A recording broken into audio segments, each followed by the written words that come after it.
폭풍 속의 가정, 러셀 무어, 두란노, 2019.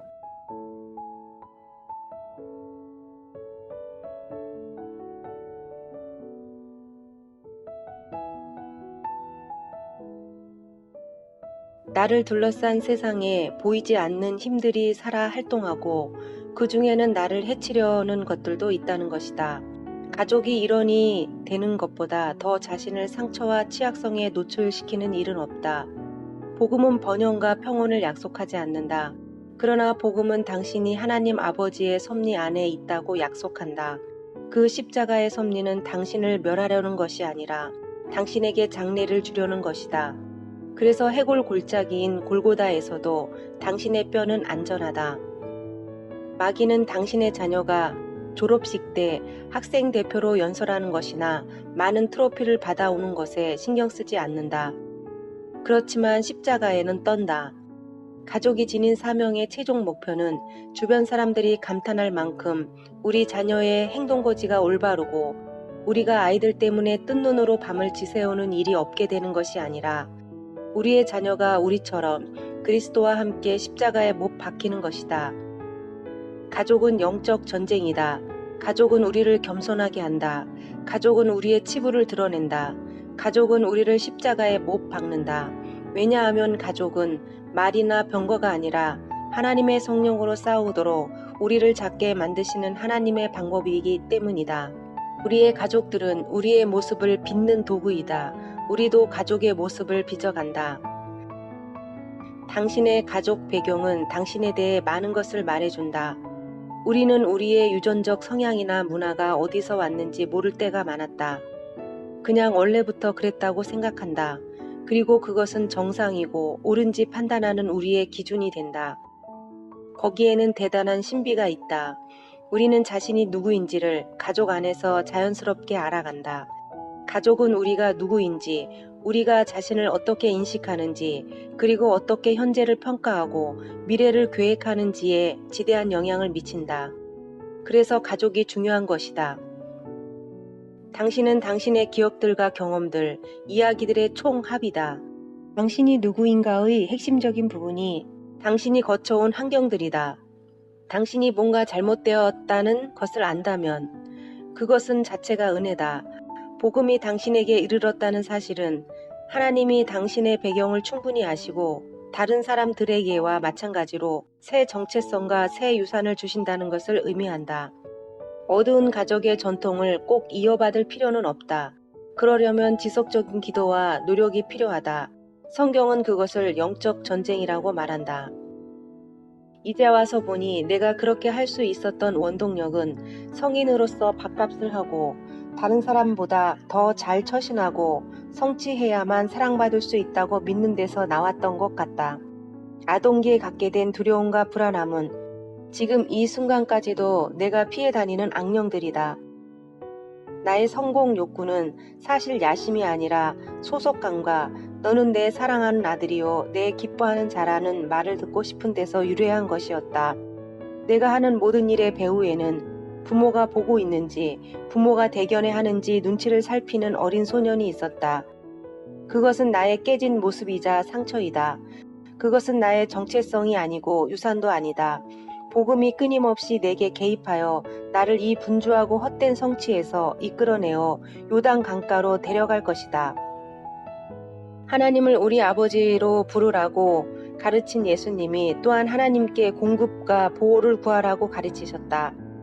나 또한 가끔은 자연스러운 삶을 영위하게 해주는 자연스러운 복음을 원하면서도 그렇게 할 수 있도록 필요한 것을 공급해주는 초자연적인 복음도 원한다. 우리가 가족을 선물로 받아들이고 삶의 성패를 가늠하는 유일한 척도로 삼지 않는다면 가족을 있는 그대로 사랑할 자유가 생기고 자신의 연장선상에 두거나 우상화하지 않게 된다. 우리는 자신의 상상 속에서만 존재하는 이미지를 가족에게 강요할 필요도 없고 그들이 허울 좋은 자신의 이상에 미달될 때도 그들을 비난할 필요가 없어진다. 발달 장애를 가진 아들 때문에 지적인 아버지가 힘들어할 필요가 없다. 왜냐하면 그 아이는 선물이며 그의 업적이 아니기 때문이다. 우리가 가족의 안정을 추구하는 것은 사실은 자기 자신을 높이려는 발로로 이용될 때가 많다. 우리들 대부분은 왕자를 지켜야 할 필요가 없지만 가족은 우리가 지키고 싶은 우상이 될 수 있다. 그것은 경제적 안정이거나 명성일 수도 있다. 가족이 유혹이 될 수 있다고 해서 음식이나 옷처럼 버려야 하는 것은 아니다. 다만 예수님을 따르려면 우리의 우선순위를 재조정해야 한다. 하나님의 나라를 먼저 구하면 가족의 복리를 더 잘 추구할 수 있다. 우리가 가족보다 예수님을 더 사랑하면 자유를 얻게 되어 가족을 어느 때보다 더 사랑하게 된다. 우리가 가족에 대해 움켜잡고 숨 막히게 하던 것을 놓게 되면 그것이 현재의 가족에 대한 기대이든 오래전 가족에 대한 향수든 가족 안의 상처에 대한 흔적이든 미래의 가족에 대한 걱정이든 자유로운 가족이 되어 교회 가족이라는 새 피조물 안에서 우리의 자리를 찾고 거기서부터 시작할 수 있게 된다. 가연 가족은 축복이다. 그러나 가족이 최우선이 아닐 때 축복이 된다. 결혼은 복음을 보여주는 그림이고 전도지이다. 한몸이 되어 서로 헌신적으로 사랑하고 섬기되 거기서 뭔가 얻는 것이 있어서가 아니라 단지 서로 하나이기 때문에 그렇게 하는 것이다.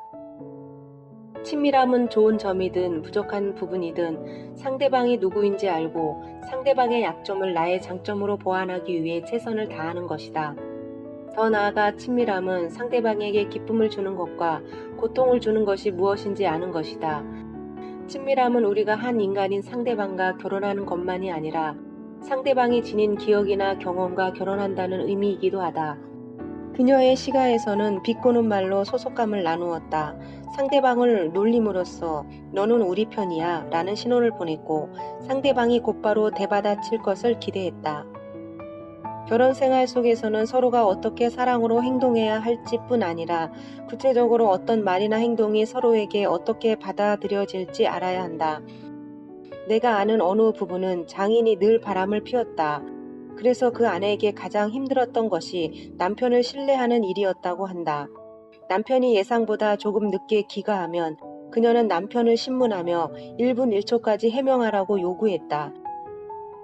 그가 아내를 사랑하려면 상대방의 그런 배경을 알고 아내에게 신뢰를 심어주려고 공을 들여야 한다. 우리의 인생은 자신이 쓴 대본 속의 추상적 이상대로 사라지는 것이 아니라 시련과 투쟁, 십자가를 견디는 힘, 이 모든 것이 함께 어우러진 데서 이루어지는 것이다. 그리고 아내를 데리고 이런 삶을 사는 그에게 선을 베푸시는 하나님께 감사를 드릴 것이다. 우리의 우선적인 문제는 우리가 복음을 충분히 붙잡지 않는 것이다. 우리는 그 복음으로 구원받았고 그 복음을 세상에 다시 전하도록 부름을 받았다. 우리가 우리의 결혼 안에서 기쁨과 평화와 온전함을 발견하려면 결혼이 우리의 모든 욕구를 채워줄 것이라고 기대하지 말고 결혼을 복음 안에서 만족을 찾기 위한 전쟁으로 보아야 한다. 그 싸움은 우리를 죽음 직전까지 이끌고 가서 서로 연합하게 하고 누군가가 우리를 붙잡고 계시다는 것을 알게 한다. 사랑하라, 싸우라, 그리고 사랑함으로 싸우라. 오히려 깊은 고통을 통해 부부가 자기 희생과 서로 돌보는 모범을 보이는 결혼이다. 마귀는 사람을 쓰러뜨리는 가장 효과적인 방법이 부족한 배우자를 통해서가 아니라 부족한 자신을 통해서라는 것을 알고 있다. 덜 어려운 미래를 함께 만들어 가려면 어려운 때를 함께 헤쳐나가야 한다.